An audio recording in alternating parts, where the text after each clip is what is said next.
Welcome friends. अगला topic आता है हमारा इम्पॉर्टेंस ऑफ ऑर्गेनाइजिंग, जिसमें पहला पॉइंट आता है benefits of specialisation, repetition of work, gain experience and hence increase specialisation. जैसा कि हमने डिस्कस किया, ऑर्गेनाइजिंग के अंदर हम क्या करते हैं, डिपार्टमेंट्स बना देते हैं।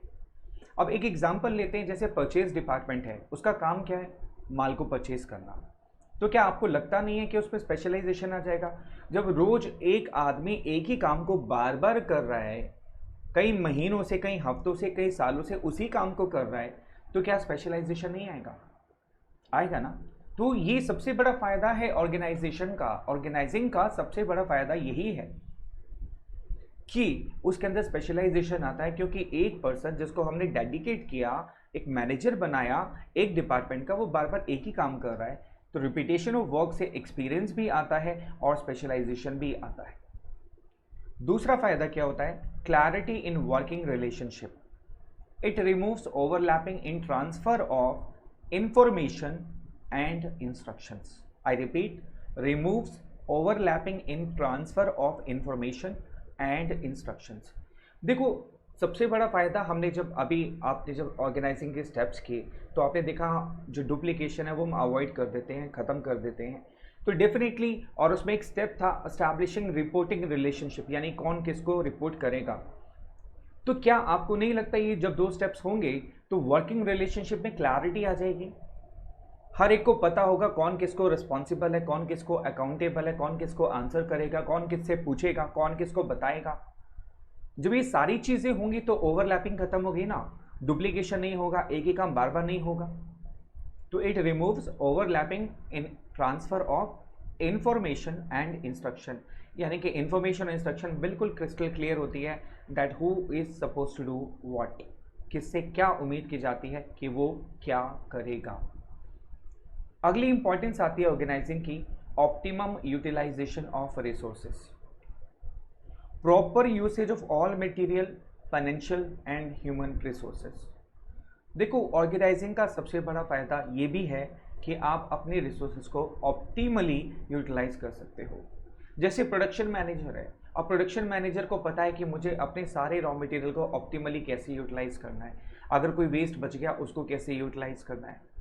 परचेज मैनेजर को मालूम है कि अगर कोई सामान खरीदने जा रहा है तो वो बाकी सामान को भी, जो फ्यूचर में रिक्वायरमेंट आ सकती है, छोटी छोटी रिक्वायरमेंट आ सकती है, वो साथ में मंगा ले। उससे क्या होगा, पैसा बचेगा, ऑप्टिमम यूटिलाइजेशन ऑफ रिसोर्सेज होगा, समय भी बचेगा, पैसा भी बचेगा और सामान भी अच्छा आएगा। तो आप ऑर्गेनाइजिंग करके अपने सारे रिसोर्सेज को ऑप्टिमली यूटिलाइज कर सकते हो। हमने एक एग्जांपल शादी का भी लिया था, घर का, कि घर में शादी है, उसको ऑर्गेनाइज करना है। तो वहाँ पर भी आपको, जब आपने लिस्ट बनाई कि आप 100 लोगों को बुला रहे हैं, 200 लोगों को बुला रहे हैं, तो आप बाकी अरेंजमेंट भी उसी की अकॉर्डिंग करेंगे। तो आप क्या करेंगे, optimum utilisation of all the resources, whether material, whether financial और human resources. Acceptance to changing environment, जैसा कि चैप्टर 3 में मैंने आपके साथ डिस्कस किया था, बिजनेस एनवायरनमेंट वो हमेशा बदलता रहता है, राइट। जब बिजनेस एनवायरनमेंट बार बार बदलता रहता है तो ऑब्वियसली आपको भी बदलना पड़ेगा, अपने बिजनेस के काम करने के तरीके को बदलना पड़ेगा, जिम्मेदारियों में बदलाव आएगा, लोगों की पोजीशन भी चेंज होगी, ठीक है। तो it adjust managerial levels to accept the changing positions. इससे जितने भी मैनेजर्स हैं उनको अपनी जिम्मेदारियों को एक्सेप्ट करने में आसानी होती है, ठीक है। तो it accept to the changing environment, यानी कि जब आप सारे ऑर्गेनाइजिंग के अंदर जिम्मेदारियां बांट देते हो, जो बदलाव आया उसके हिसाब से आपने जिम्मेदारियां बांट दी कि कौन क्या करेगा, तो इस तरीके से आप मैनेजरियल लेवल्स को भी चेंज कर सकते हो, उनको एडजस्ट कर सकते हो, उनको नई जिम्मेदारी को एक्सेप्ट करने में हेल्प करा सकते हो ड्यू टू दिस ऑर्गेनाइजिंग। देखिए, जितना ज़्यादा स्कोप बड़ा होगा उतनी ही ज़्यादा आपको ऑर्गेनाइजिंग भी करनी पड़ेगी। अगर आप 50 लोगों का फंक्शन कर रहे हैं तो 50 लोगों के हिसाब से आपको अपना स्कोप बढ़ाना पड़ेगा, उसके हिसाब से आपको अपनी जिम्मेदारियां पूरी करनी पड़ेंगी, यानी फंक्शन ऑर्गेनाइज करना पड़ेगा। लेकिन अगर यही फंक्शन आप 500 लोगों का कर रहे हैं तो आपका जो काम करने का स्कोप है वो दायरा बढ़ जाएगा। फिर आता है development of personnel, please be careful, it is personnel, it's not personal, व्यक्तिगत नहीं है, पर्सनल में वही मत लेना, दिस इज पर्सोनल। पर्सोनल का मतलब होता है कर्मचारी, उनका डेवलपमेंट होता है कर्मचारियों का ऑर्गेनाइजिंग से। कैसे होता है? By creativity, delegation of routine jobs, they realise their full potential.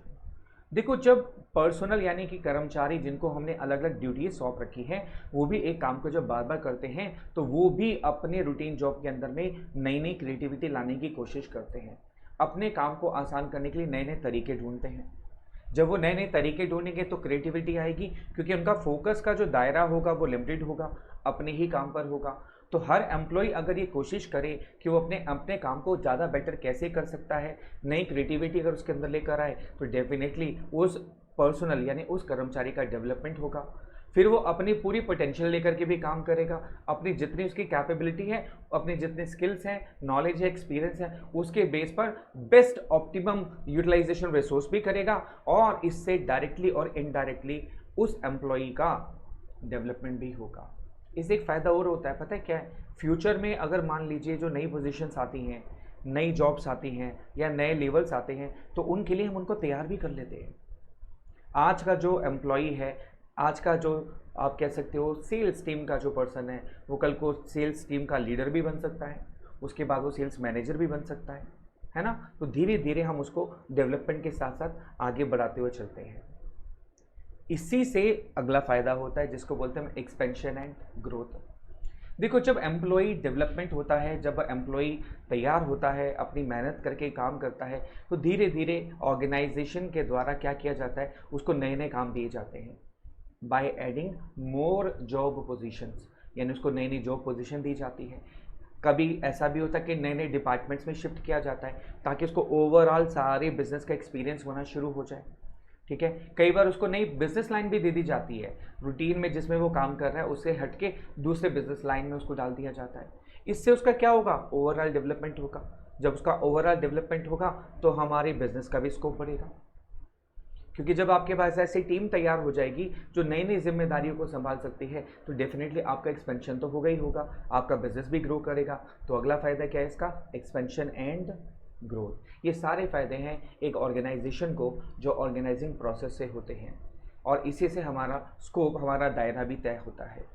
बेटा, फिर मैं आपको हर वीडियो में रिक्वेस्ट करता हूँ, कृपया करके इन नोट्स को, ये की वर्ड्स हैं, ये की नोट्स हैं, इसको ज़रूर अपने रजिस्टर में लिख लीजिए। बेटा, आप जो नोट्स बना रहे हैं उसमें डेफिनेटली इसको लिखिए, थोड़ा समय लगेगा लेकिन लिखना बहुत ज़रूरी है।